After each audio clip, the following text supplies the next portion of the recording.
একটা ম্যাজিক এখন শিখাবো, যে ম্যাজিকটা দিয়ে আপনারা সেন্টেন্স কিভাবে বানাতে হয় যারা পারেন না তাদেরকে এখন শেখাবো। আপনারা রাইটিং টাস্ক ওয়ানের মধ্যে বার চার্ট যেটা থাকে অথবা পাই চার্ট, এই সেন্টেন্স স্ট্রাকচার দিয়ে বার চার্ট, পাই চার্ট, তারপরে টেবল এবং লাইন চার্ট সবগুলাতেই কিন্তু মেক করতে পারবেন। তো আমি আপনাদেরকে এখন একটা বার চার্টের ক্ষেত্রে সেন্টেন্স মেকিং করা শেখাবো ভাই। আপনার রাইটিং স্কোর করে দেওয়ার দায়িত্ব আমার, জাস্ট আপনার ক্লাসগুলো সঠিকভাবে করেন। সেন্টেন্স মেকিং করা বডিতে কিভাবে করতে হয় সেটার পুরো দায়িত্ব আমার, জাস্ট ক্লাসগুলো করেন, মনোযোগ দিয়ে করেন।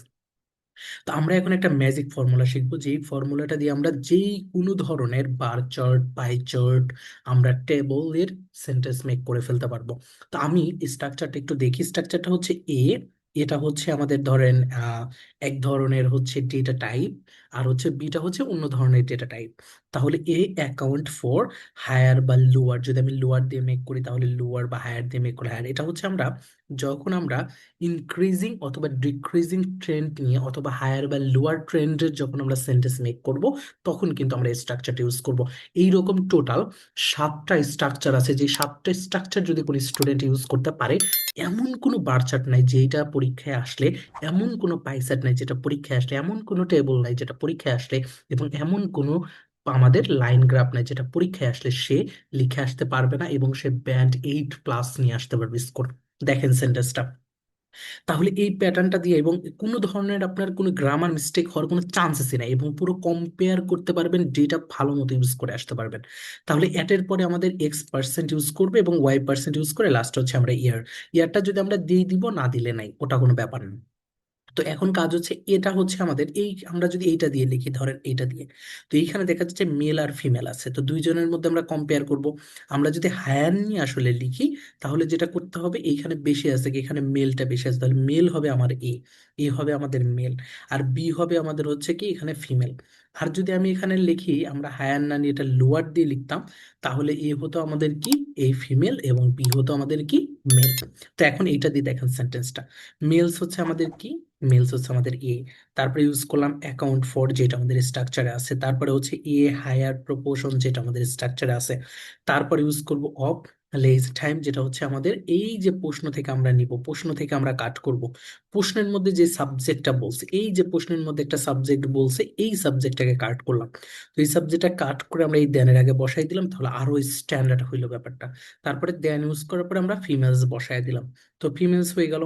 এখন করব কি, আমরা এখন করব অ্যাড দিয়ে X%। X%-এর আগে কি ইউজ করতে হয়, কারণ এই ডেটাটা কিন্তু অ্যাপ্রক্সিমেট ডেটা, 100% ক্লিয়ার না, এই জন্য জানেন না। তো দ্যাটস এর আমরা ইউজ করবো অ্যাড অ্যাপ্রক্সিমেটলি। অ্যাপ্রক্সিমেটলি ইউজ করার পর কত আওয়ার আছে সেটা ইউজ করলাম। এই ডেটাটা আওয়ারে আছে, এই যেখানে লিখে দিছে আওয়ার, এই দেখেন, তাহলে 45 আওয়ার। তারপরে আমাদের স্ট্রাকচারে বলছে কম্পেয়ার উইথ, তো আমরা কম্পেয়ার উইথ ইউজ করার পরে নেক্সট একটা ডেটা আছে কততে, এই ডেটাটা আছে ধরেন হচ্ছে আমাদের 38, যেটা অ্যাপ্রক্সিমেটলি আছে বা অ্যারাউন্ড আছে, অ্যারাউন্ড লিখতে পারি 38 আওয়ার্স। লেখার পরে লাস্টে টাইম বা ইয়ার, যদি ইয়ার আমি লিখতে চাই লিখবো, না লিখলেও সমস্যা নেই। এখন এই একইভাবে আমরা এইটার ক্ষেত্রে লিখলাম।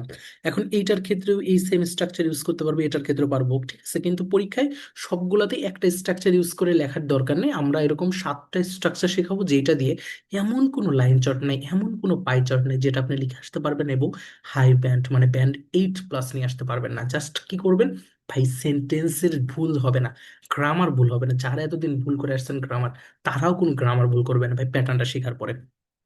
তারপরে এই দেখেন, আমরা পরেরটাও যদি লিখি আনএমপ্লয়মেন্ট, এটা যদি আমরা লিখি আনএমপ্লয়মেন্ট, এই যে আনএমপ্লয়মেন্টটা নিয়ে লিখি, তাহলে আনএমপ্লয়মেন্ট মেলস আমরা দিয়ে শুরু করলাম, অ্যাকাউন্ট ফর যা আছে তাই সবকিছু, এবং আনএমপ্লয়মেন্ট ফিমেলস এটা লিখলাম। লেখার পরে এটা অ্যাবাউট দিস, জাস্ট খালি পার্সেন্টেজটা, এটা আছে কত পার্সেন্ট, এটা প্রায় হচ্ছে অ্যাপ্রক্সিমেটলি 85% আছে, বা অ্যাবাউট 85% কম্পেয়ার টু নিচেটা হচ্ছে ধরেন 78%। তো 78% জাস্ট। তো এইভাবে ভাই সবগুলা লেখা যাইব, সবগুলার আমরা লিখতে পারবো। এটা হচ্ছে একটা সেন্টেন্সের স্ট্রাকচার দেখাইলাম। এখন আরো আপনাদের এরকম ভাবে প্রতিটা ভিডিওতে আমি একটা করে সেন্টেন্স স্ট্রাকচার গুলো দিয়ে আপনাদেরকে লেখা শেখাবো, লেখা দেখাবো, যে সেন্টেন্স লেখার প্যাটার্ন। এবং এই প্যাটার্ন গুলো যদি বুঝতে পারেন ভাই, আপনি এমন কোনোটা নেই যেটা লিখে আসতে পারবেন না, এমন কোনো বার চার্ট নাই, এমন কোনো পাই চার্ট নাই যেটা আপনি লিখে আসতে পারবেন না।